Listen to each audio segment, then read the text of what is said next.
What if I told you that the famous Easter Island statues aren't monuments to ancient wisdom, but tombstones marking humanity's first documented ecological suicide? What if those nearly thousand-stone giants aren't celebrating a thriving civilization, but mourning its complete self-destruction? You've seen the images. Those mysterious heads rising from grassy hills, their blank eyes staring eternally across the Pacific. Tour guides tell romantic stories about Polynesian navigators and spiritual devotion. Museums display them as symbols of human achievement and artistic mastery. But what they don't tell you is that these statues are actually crime scene evidence from one of history's most devastating environmental disasters. The truth about Easter Island isn't just different from what you've been told. It's so horrifying that it reads like a preview of humanity's potential future. A civilization that had everything needed to survive forever, yet chose to destroy itself in less than 2 centuries. They didn't just cut down a few trees, they eliminated every single tree on their island, every last one. And what happened next makes every apocalypse movie look optimistic. By the time you finish this video, you'll understand why Easter Island should terrify every person on Earth. Because what happened there wasn't an accident. It was a choice that our modern world is making right now on a global scale. But first, let me ask you something. Have you ever wondered why there are no trees in any photos of Easter Island? Why those statues stand in endless grassland, completely exposed to the elements? The answer to that question will change everything you think you know about human nature and our relationship with the environment. If you're ready to learn the real story behind one of archaeology's greatest mysteries, make sure to subscribe to this channel and hit the notification bell. And in the comments below, tell me, do you think humans are capable of learning from past mistakes, or are we doomed to repeat them? Because after hearing this story, you might have a very different answer. The official story of Easter Island sounds almost magical. Sometime around 1200 CE, brave Polynesian navigators sailed across thousands of miles of open ocean in wooden canoes, guided only by stars and ocean swells. They discovered a pristine volcanic island, roughly triangular in shape, sitting in complete isolation in the southeastern Pacific Ocean. The nearest populated land was over 1,000 miles away. These master seafarers called their new home Rapa Nui, meaning Great Island. It was paradise. Dense palm forests covered rolling hills. Crystal streams flowed from volcanic peaks to sandy beaches. The soil was rich and volcanic, perfect for growing sweet potatoes, bananas, and taro. The surrounding waters teemed with fish. Seabirds nested in enormous colonies, providing eggs and meat. Land birds, including flightless species found nowhere else on Earth, wandered freely through the forests. The settlers thrived. Their population grew steadily, spreading across the island in organized communities. They developed a sophisticated society with distinct social classes, complex religious beliefs, and remarkable artistic traditions. Most famously, they began carving massive stone statues called moai from the volcanic rock of Rano Raraku Quarry. These weren't simple sculptures. Each moai required months of skilled labor to complete. The largest one stood over 30 feet tall and weighed more than 80 tons. The craftsmanship was extraordinary, with subtle variations in facial features that suggested they represented specific individuals, possibly ancestors or chiefs. Nearly 1,000 of these monuments were carved over several centuries. the statues had to be transported from the quarry to ceremonial platforms around the island's perimeter. This incredible feat of engineering required sophisticated knowledge of physics and logistics. The islanders developed an ingenious system using wooden rollers, ropes, and coordinated human power to move these massive monuments across miles of rough terrain. Archaeological evidence suggests the peak population reached somewhere between 15 and 20,000 people. They built elaborate stone foundations for their houses, created intricate petroglyphs covering thousands of rock surfaces, and developed their own unique writing system called Rongorongo, one of the few independent writing systems ever created in human history. The society was organized around powerful clans that controlled different territories. Each clan competed to build larger and more impressive ceremonial platforms, topped with increasingly massive moai. This competition drove remarkable innovations in engineering, art, and social organization. From the outside, it looked like a civilization destined for greatness. But there was something the romantic archaeological narrative doesn't emphasize, something that makes the real story far more sinister. Every single one of these achievements, from the largest statue to the most sophisticated engineering project, depended entirely on one resource that the islanders took completely for granted, the very resource that would ultimately destroy them all. The forests weren't just pretty scenery. They were the foundation of everything that made Rapa Nui civilization possible. And the islanders were cutting them down faster than they could possibly regrow. Here's what really happened. Those 1,000 magnificent statues weren't created through some mystical harmony with nature.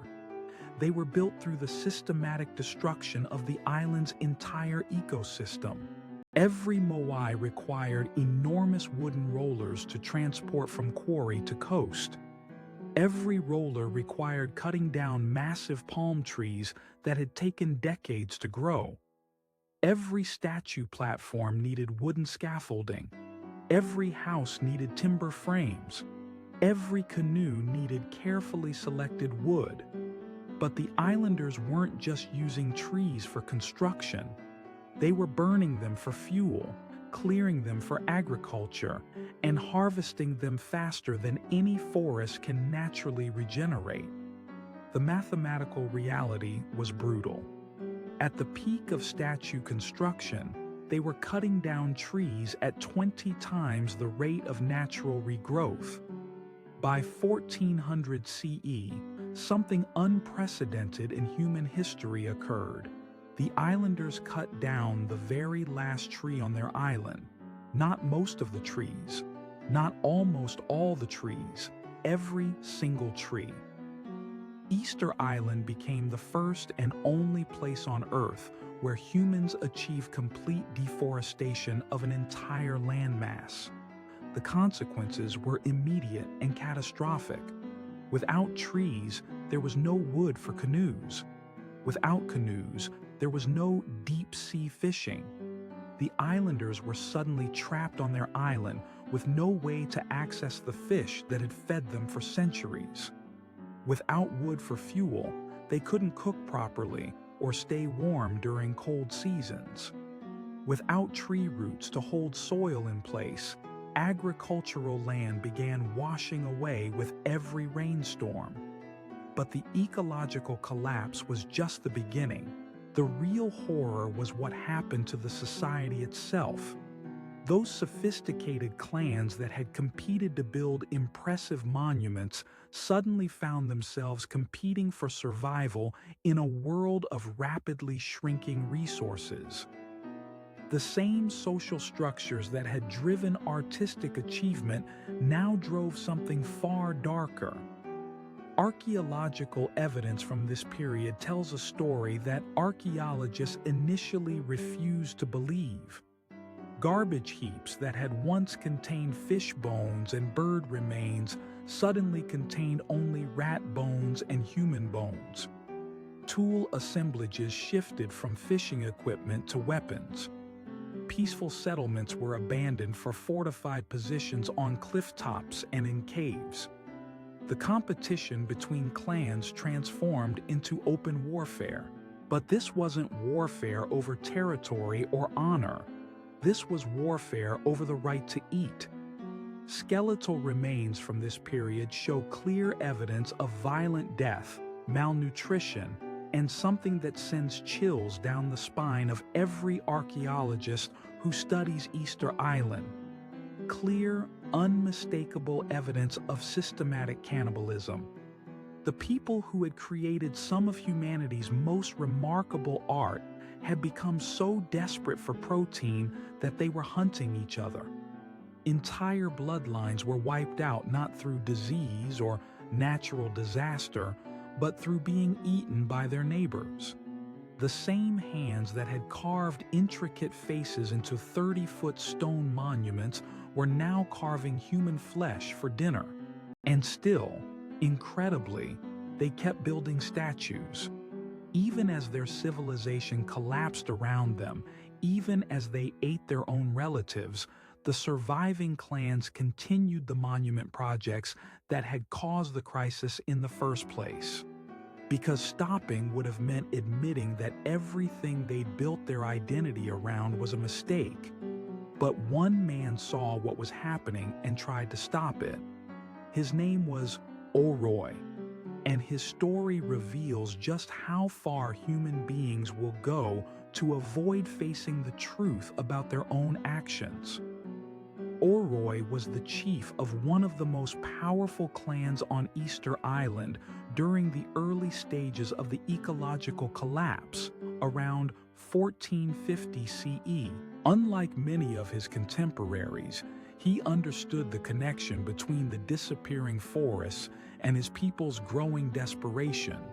He had watched the last patches of woodland shrink year by year. He had seen the streams run muddy as soil washed away from deforested hillsides. Oroi made a decision that should have saved his people. He declared that his clan would stop all statue construction immediately. No more trees would be cut for rollers. No more wooden scaffolding would be built for ceremonial platforms. His clan would focus entirely on sustainable fishing, agriculture, and resource management. The other clan chiefs mocked him mercilessly. They called him a coward who had lost faith in the ancestors.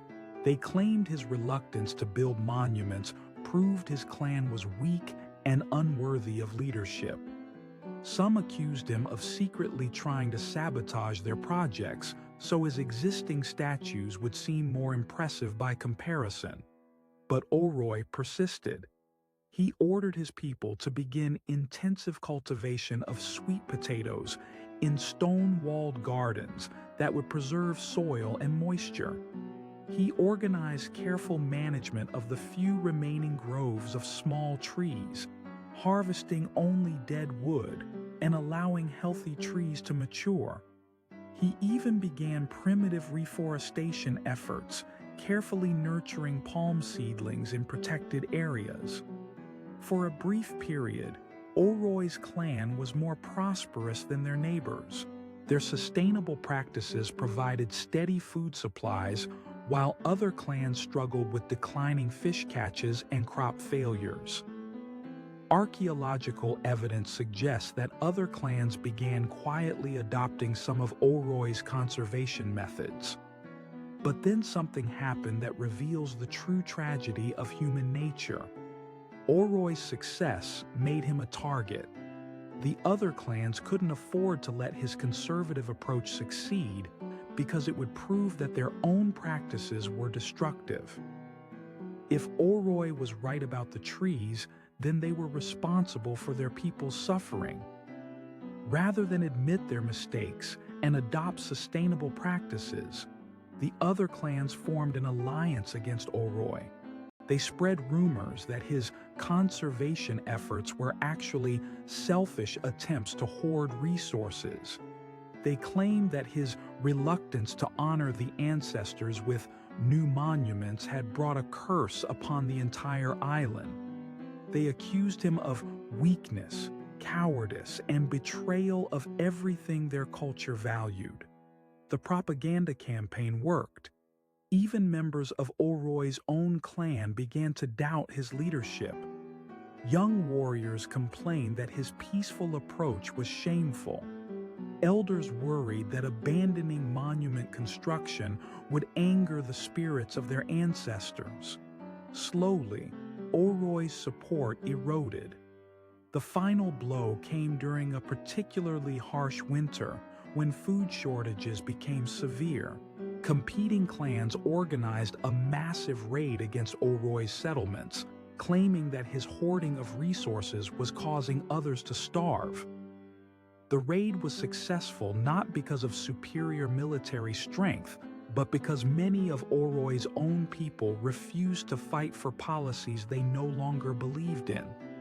Oroy was captured, tortured, and ultimately killed in a ritual that archaeologists believe was connected to cannibalistic practices.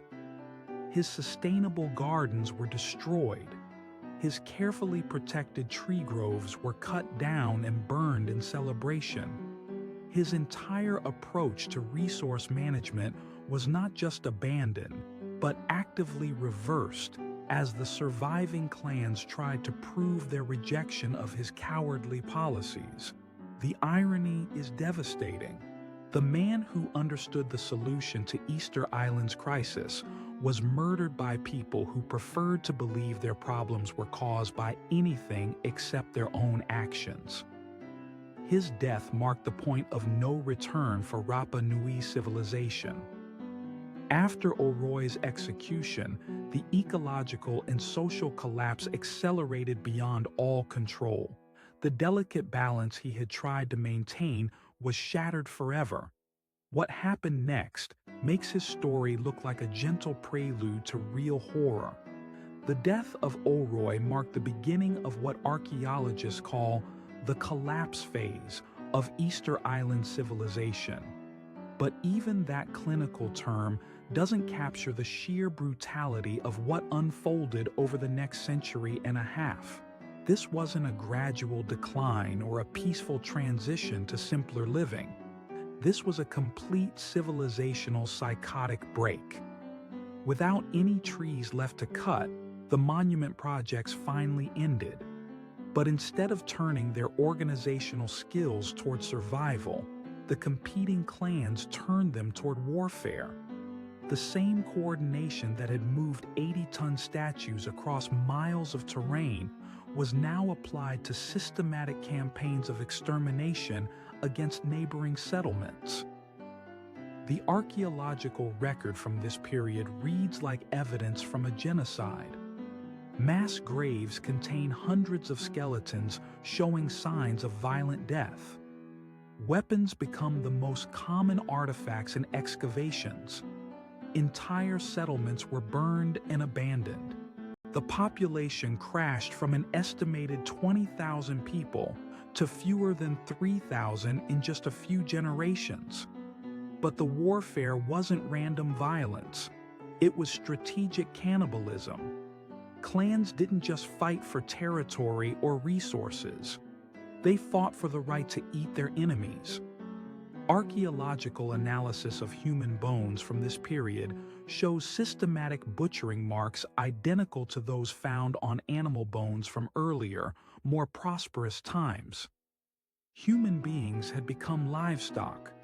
The cannibalism wasn't occasional or ritualistic. It was industrial. Archaeologists have found fire pits specifically designed for cooking human remains. Storage caves contain piles of human bones that show evidence of careful meat processing. Toolkits include specialized implements for human butchery. This wasn't desperation cannibalism of isolated individuals. This was organized, systematic consumption of human flesh as a primary protein source. Children born during this period grew up in a world where eating other people was normal, where neighbors were potential meals, where survival meant constantly evaluating whether your own family members were worth more alive or dead. Imagine the psychological damage.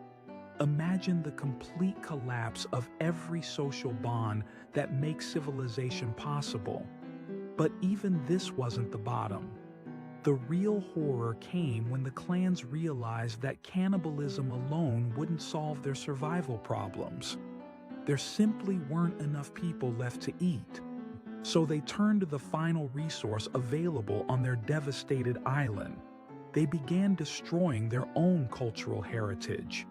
The same monuments that had caused the original ecological disaster became fuel for the final social disaster. Competing clans began toppling each other's moai, not for strategic military advantage, but simply to demonstrate their power to destroy. If you couldn't create anymore, at least you could prove your dominance by destroying what others had created. Nearly every moai on Easter Island was intentionally toppled during this period. Centuries of artistic achievement were systematically demolished in just a few decades. But the vandalism went far beyond monuments. Clans began destroying each other's petroglyphs, defacing rock art, and burning any wooden artifacts that had survived the deforestation. Most tragically, they began deliberately destroying their own cultural knowledge. The Rongorongo writing system, one of humanity's rarest intellectual achievements, was systematically eliminated as clans tried to prevent their enemies from accessing traditional knowledge.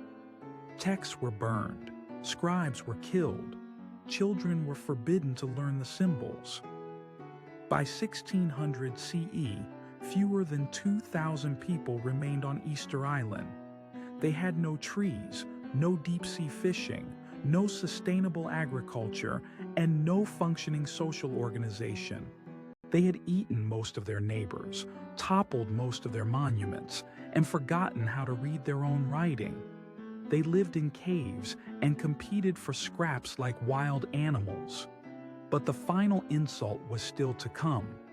In 1722, European explorers arrived to find this devastated landscape and assumed that the mysterious statues had been created by some vanished superior race. The survivors were dismissed as primitive savages who couldn't possibly have created such sophisticated monuments. The very people who had built the moai were considered too backward to have been their creators. The Europeans had no idea they were looking at the survivors of an advanced civilization that had committed ecological suicide. They saw the treeless landscape and assumed it had always been that way. They saw the small, malnourished population and assumed they represented the island's natural carrying capacity. They completely missed the fact that they were witnessing the aftermath of one of history's most complete societal collapses. Even worse, European contact brought the final blow to Rapa Nui culture. Disease epidemics killed most of the remaining population. Slave raids by Peruvian ships kidnapped the survivors, including the last people who could read Rongorongo. By 1877, only 111 native Easter Islanders remained alive on their ancestral home. The civilization that had once supported 20,000 people created nearly 1,000 monumental sculptures and developed one of the world's few independent writing systems, had been reduced to barely over 100 traumatized survivors who could no longer read their own ancestors' texts or remember their original names for the places they lived. This is why Easter Island should terrify every person alive today, because what happened there wasn't an accident or an act of God. It was a choice. A series of choices made by rational, intelligent people who understood the consequences of their actions but decided that short-term competition was more important than long-term survival. The parallels to our modern world are impossible to ignore. We are cutting down forests faster than they can regrow. We are depleting ocean fish stocks faster than they can reproduce. We are changing our climate faster than ecosystems can adapt. We are competing for resources through warfare while our planet's life support systems collapse around us. Just like the Easter Islanders, we have experts warning us about unsustainable practices. Just like the Easter Islanders, we have political leaders who dismiss those warnings as alarmist or economically inconvenient. Just like the Easter Islanders, we continue destructive behaviors even when we can see the negative consequences accumulating. But the most disturbing parallel is psychological. The Easter Islanders knew they were cutting down their last trees. They could see the forest disappearing. They understood the connection between deforestation and their growing problems. Yet they kept cutting because stopping would have meant admitting that their entire cultural identity was based on a mistake. Sound familiar?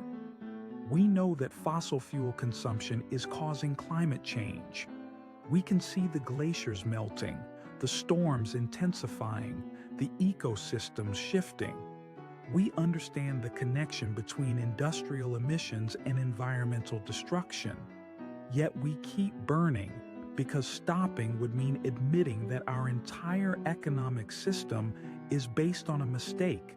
The Easter Island story proves that humans are capable of destroying their own life support systems even when they fully understand what they're doing. We are capable of choosing competition over cooperation, short-term gain over long-term survival, cultural pride over physical reality.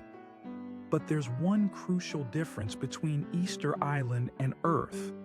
The islanders were trapped. When they destroyed their environment, they had nowhere else to go. They couldn't import resources from other islands or evacuate to safer locations. They had to live with the consequences of their choices until those consequences killed them. We still have options they didn't have. We can learn from their mistakes instead of repeating them. We can choose cooperation over competition. We can choose long-term thinking over short-term gain. We can choose to be the species that looked into the abyss of ecological collapse and stepped back instead of jumping in. The question is whether we will. The Easter Island Moai stand today as a warning from the past and a challenge to the future. They ask us whether we are wise enough to learn from someone else's tragedy or doomed to create our own. The answer to that question will determine whether future generations see our cities and monuments as inspiring achievements or as mysterious ruins created by a lost civilization that destroyed itself despite having every tool needed to survive.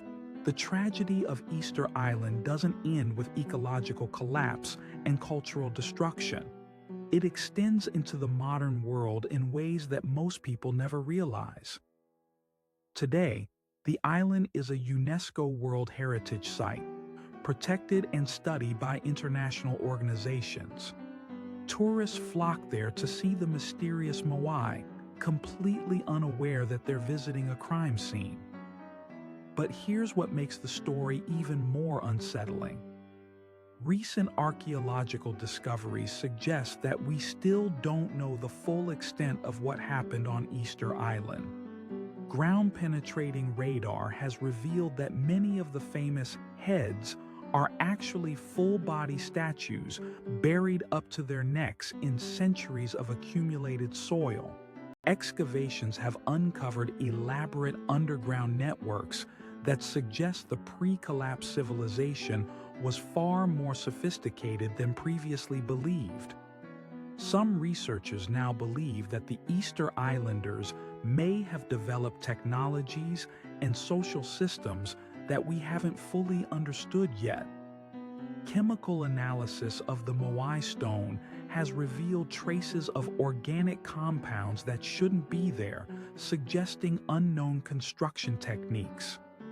Astronomical alignments of the monuments are more precise than Renaissance European architecture.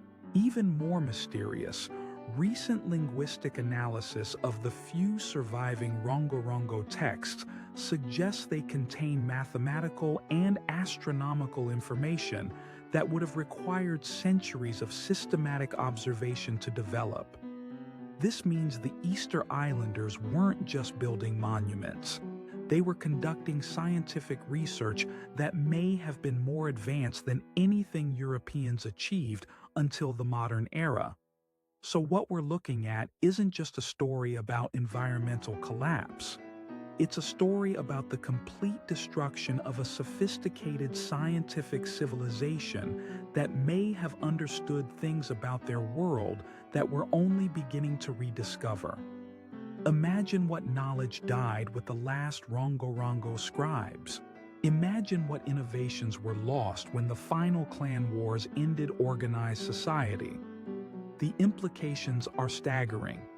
If a civilization that advanced could completely self-destruct in just a few centuries, what does that say about our own technological society? We assume that scientific knowledge and advanced technology make civilizations more stable, but Easter Island proves the opposite might be true. The more sophisticated a society becomes, the more catastrophic its potential collapse.